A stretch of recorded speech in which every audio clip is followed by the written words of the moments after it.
नमस्कार साथियों, मैं हूं प्रणव वशिष्ठ और आप देख रहे हैं मेरे साथ आज का एपिसोड क्लीन स्वीप, जहां हम सच को सामने लाते हैं बिना किसी डर या दबाव के। आज के इस एपिसोड में हम बात करेंगे एक ऐसे मुद्दे की जो देश की सुरक्षा, सरकार की पारदर्शिता और आपकी हमारी जवाबदेही से जुड़ा है। जी हां, मैं बात कर रहा हूं राफेल डील की और प्रधानमंत्री नरेंद्र मोदी की, जिस पर बीजेपी के ही वरिष्ठ नेता सुब्रमण्यम स्वामी ने सनसनीखेज आरोप लगाए हैं। डॉक्टर स्वामी ने कहा कि राफेल डील में भ्रष्टाचार हुआ है, जो मोदी के रहते कभी भी सामने नहीं आएगा। और फिर उन्होंने कहा मोदी कायर है और ट्रंप से डरता है। अब सवाल यह है कि क्या मोदी सरकार सच छुपा रही है? क्या राफेल डील में भ्रष्टाचार हुआ है? और सबसे बड़ा सवाल, क्या हमारी राष्ट्रीय सुरक्षा के साथ खिलवाड़ हो रहा है? आज हम इन सवालों के जवाब मांगेंगे, सीधे सरकार से, सीधे आपके सामने। दोस्तों, सुब्रमण्यम स्वामी जो कभी बीजेपी के दिग्गज नेता रहे हैं, जिन्होंने अपनी बेबाकी से कई सरकारों को हिलाया है, वो कह रहे हैं कि मोदी कायर है और वह ट्रंप से डरता है। जी हां, सही सुना आपने। सुब्रमण्यम स्वामी ने कहा कि नरेंद्र मोदी ट्रंप से डरता है। जब एक पॉडकास्ट में पत्रकार ने सुब्रमण्यम स्वामी से पहलगाम हमले के बाद सीज फायर को लेकर सवाल किया, तो उन्होंने इसका यह जवाब दिया। आइए पहले सुनते हैं कि क्या कहा डॉक्टर सुब्रमण्यम स्वामी ने। डॉक्टर साहब, मेरा सवाल ये है कि जिस तरीके से ऑपरेशन सिंदूर का सीज फायर किया गया जी और अमेरिका ने इसकी घोषणा की जी, इसकी सच्चाई क्या है? सच्चाई तो काफ़ी गंभीर है, क्योंकि पाकिस्तान के लोग 4 लोग आए थे और उन्होंने 26 मर्दों को गोली से मारा और पत्नी के सामने, और उन चारों को पकड़ने के लिए कोई प्रयास नहीं हुआ जी। तो मैं समझता हूँ ये बहुत बड़ा अपराध है। बाकी यहाँ गोली चला दी, एरोप्लेन चला दी, ये सब है, ठीक, अच्छा है, बट पहली बात ये है कि जिस कारण से ये सारे कार्रवाई शुरू की थी, वो ये जो 26 लोगों को, मर्दों को, पुरुषों को गोली से मारा उनके पत्नियों के सामने जी। इतना गंदा काम जो है, इसके लिए बहुत बड़ी बदला लेना चाहिए था। वो नहीं लिया, बिल्कुल नहीं लिया जी। दूसरा है कि ठीक है, हमारे एयरफोर्स ने जाकर वहाँ बमबारी की, बट अमेरिका ने आपको धमकी दिया तो आपने युद्ध विराम कर दी। ये कौन सी औचित्य है? किसने आपको कहा? मिलिट्री ने आपको कहा था? नहीं। तो क्यों आप? क्योंकि आप अमेरिका से डरते हैं और ख़ासतौर ट्रंप से डरते हैं।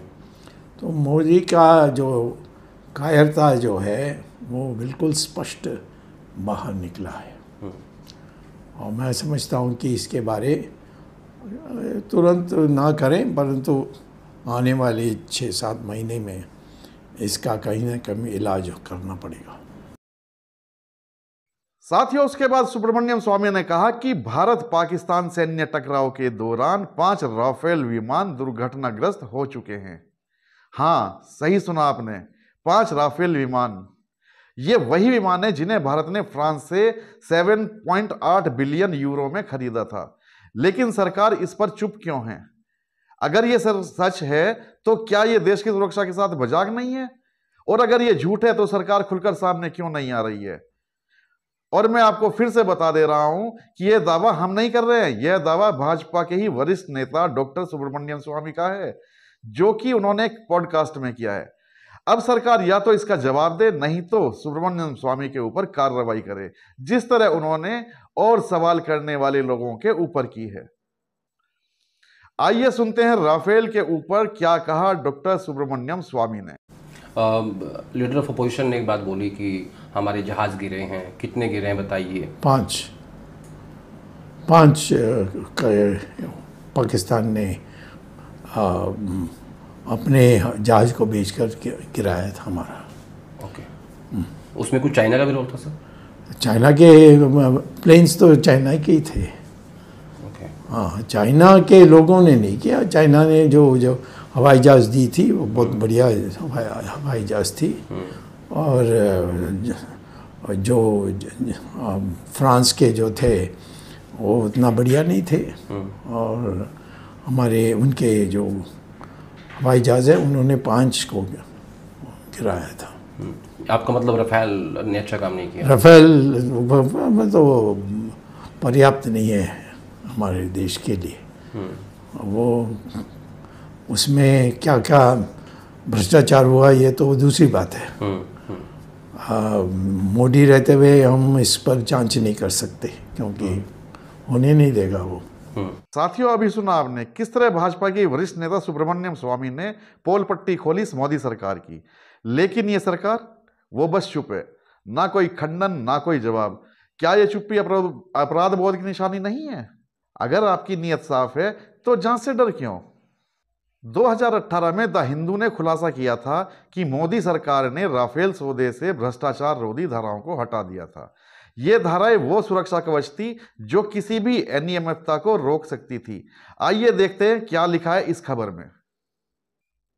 सरकार ने राफेल सौदे में भ्रष्टाचार विरोधी धाराएं हटाई। इसने वित्तीय सलाहकारों की एक एस्ट्रो खाते की सिफारिश को भी खारिज कर दिया, क्योंकि पीएमओ ने सावरेन या बैंक गारंटी की छूट देने पर जोर दिया था। भारत और फ्रांस के बीच 7.87 बिलियन यूरो के राफेल सौदे में भारत सरकार की ओर से बड़ी और अभूतपूर्व रियायत शामिल थी, जिसमें अंतर सरकारी समझौते आईजीए पर हस्ताक्षर करने से कुछ दिन पहले भ्रष्टाचार विरोधी दंड और एस्ट्रो खाते के माध्यम से भुगतान करने के महत्वपूर्ण प्रावधानों को हटा दिया गया था। इसका नरेंद्र मोदी सरकार के लिए महत्वपूर्ण राजनीतिक निहितार्थ है, जिसने दावा किया कि भ्रष्टाचार को खत्म करना शासन के लिए उसके एजेंडे का प्रमुख मुद्दा है, और संयुक्त प्रगतिशील गठबंधन सरकार के दौरान किए गए रक्षा सौदों में कथित भ्रष्टाचार के खिलाफ कार्रवाई का वादा किया है। साथियों, अभी आपने देखा कि राफेल सौदे से किस तरह भ्रष्टाचार रोधी धाराओं को हटा दिया गया था। लेकिन अब सवाल यह है कि इन्हें हटाया क्यों गया? क्या यह सब पहले से ही तय था?